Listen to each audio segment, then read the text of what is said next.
Blah, blah, blah, blah.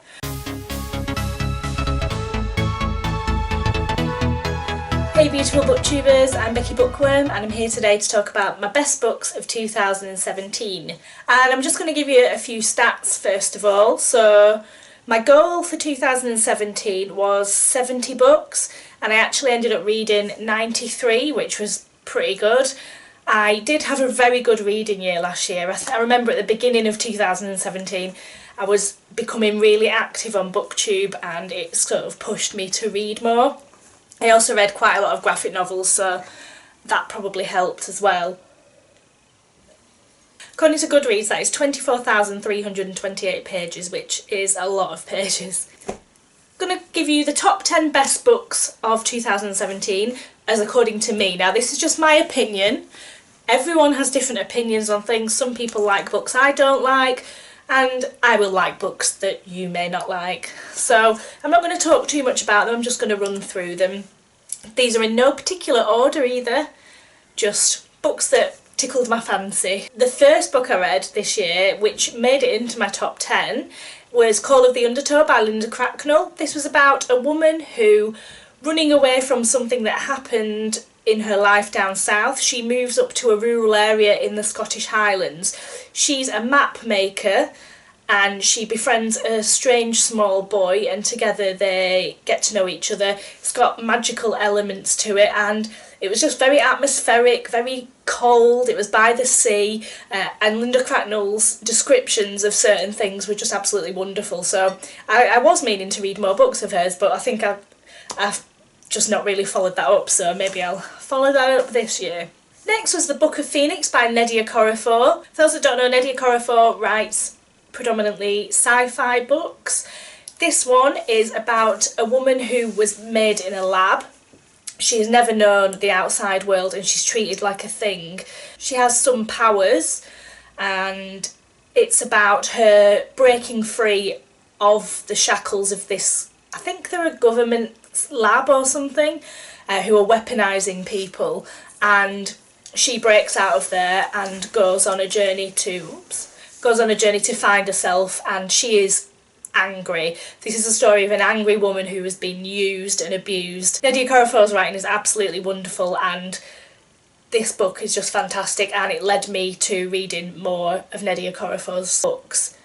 And I've still got a few more to read, so yeah.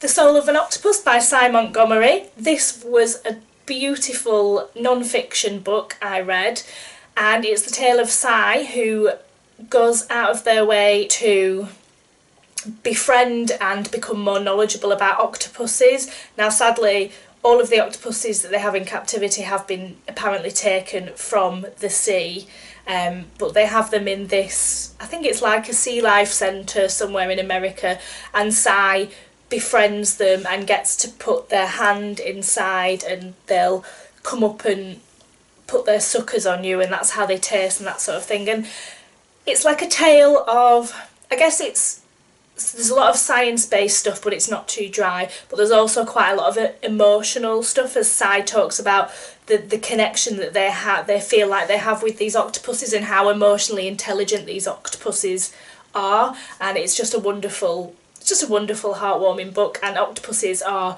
one of my favourite animals. And I've even got a tattoo, I don't know if you can see it, I've got a tattoo of an octopus on my side. It's not finished yet, which is why it's all black and white. You probably couldn't really see it very well there, so I'll put a picture in of it if I can find it. Rivers of London by Ben Aaronovitch. This is part of a, God, how many books is there now? 10? 12? Somebody recommended, in fact, no, tell a lie, one of my friends actually brought me like 6 of the books to give to me because she'd read them and really liked them and asked if I fancied them, and I was like, yeah, why not? Absolutely brilliant. Ben Aaronovitch's writing is just fantastic. It's a story of a young policeman who ends up going and working for the kind of supernatural side of the police, and loads of bad shit happens, and I don't really want to say more than that because it'll spoil it, but I think I'm on book 3 and I need to read book 4 now, but it's absolutely brilliant. It's gone cold. to be thirsty instead. What have we got next? Every Heart a Doorway by Shona Maguire. I have a feeling this is going to be on a lot of people's lists this year. It's a very short novella about a home for children that have been missing and they've been away in other worlds, and they come back and they go to this school to try and adjust to real life again. It's kind of a detective tale wrapped in a fairy tale kind of thing. I don't know, I'm probably describing it really bad, but it is a brilliant book. The representation in it is very good. There's an asexual character. Rebecca, Daphne du Maurier. My partner bought me this because I kept going on about it because my name is actually Rebecca, and bloody hell, I can't believe I waited so long. I think I felt a bit put off because it's kind of an old classic kind of book, but I shouldn't have. The story had me on the edge of my seat from start to finish, and it was just absolutely wonderful. Assassin's Apprentice, Robin Hobb. I'm currently reading the second book in this trilogy. I'd wanted to get into Robin Hobb for ages. Loads of people that like fantasy all around BookTube are always talking about Robin and how good she is at writing and how wonderful the stories are. So I thought I'd jump in and read Assassin's Apprentice, and I wasn't disappointed. The characters, the story, the world building, absolutely fantastic, and I'm really enjoying the second one, which, oh, it's here, which I managed to find in a second-hand shop, which is really good. Signal to Noise, Silvia Moreno Garcia. This is the story about a group of Mexican teenagers who discover that if they play certain records, they can form spells to improve various parts of their lives. And part of it's set in the past, in the 80s, and part of it's set in the present.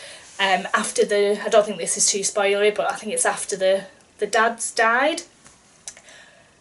Again, great world building, really good. This focuses more on the relationships between the kids and the parents, and it's just fantastic, and it gets a bit dark but still really, really enjoyable. Ready Player One by Ernest Cline. Obviously the film's coming out, now it's 2018. I've had the book on my shelf probably for about a year. If you look back through my wrap-ups from this time last year, I think this was when I bought it.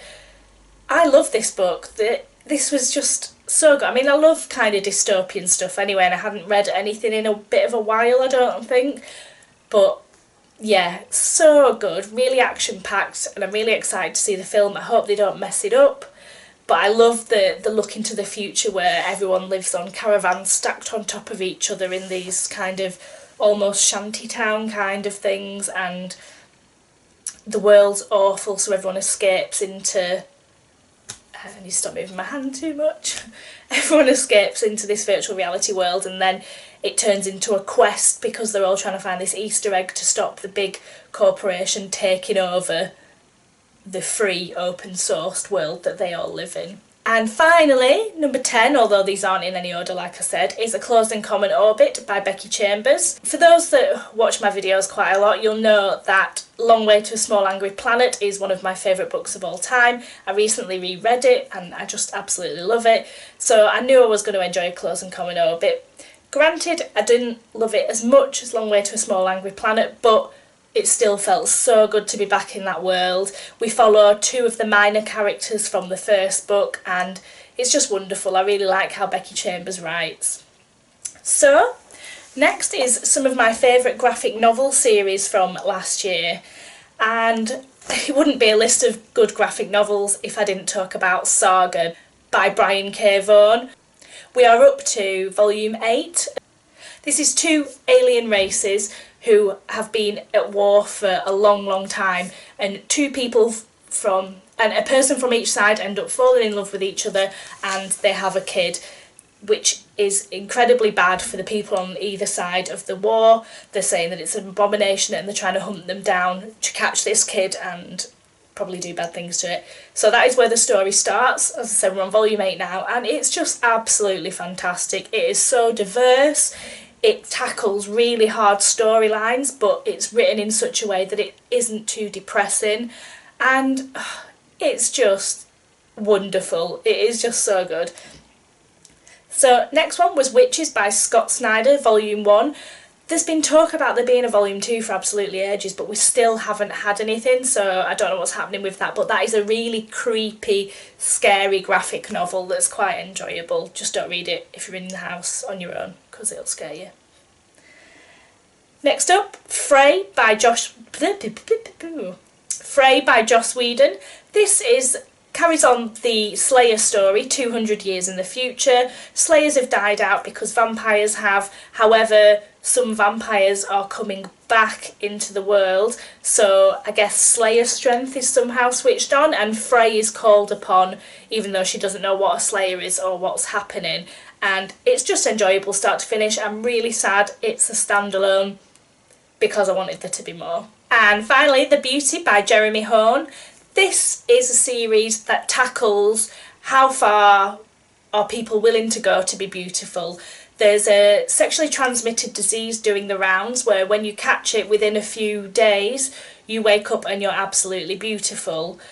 Now people have started catching it on purpose. All of a sudden, bad things start happening to them. I think they start spontaneously combusting, and the story goes from there. And it's just very well written. The art in it is absolutely amazing, and it's just so dark. I absolutely love it. And finally, I just wanted to really touch upon a few of the worst reads I had in 2017. I don't want to dwell on the negative too much because, like I said, people will like things that I don't like and vice versa. So the first one I was more disappointed was Wildflower by Drew Barrymore. It was meant to be, it's just her most recent book, and it was just boring. Next was Nine Fox Gambit by Yoon Ha Lee. I desperately wanted to love this book, and I just couldn't. It's written in a way where I just couldn't imagine the world at all. My brain could not grasp what was happening with this. And for those that want to know what it is about, I had to Google because I DNF'd it with 60 pages ago. I had to Google what the hell the story was about after I'd read most of it. And some of it I did get, and that was fine, but then there's this. The calendar was mathematical, and it was, oh my god, my brain was just like, I guess I'm just not wired in a way to understand that, so that was disappointing. And finally, Empress of a Thousand Skies, which I was really excited to read. It was billed as Arya Stark in space, and it was just very predictable. I kind of got into it in the middle when some stuff started happening. It was a bit exciting, but then lost it again. It was just really, really predictable, and I found it quite boring. So that is my best and worst of 2017 with a few stats. I'll be back soon with another video. I think my next one is going to be my 2018 goals. So if you like this video, please give me a thumbs up and please subscribe, and I'll be back soon. Big hugs. Bye!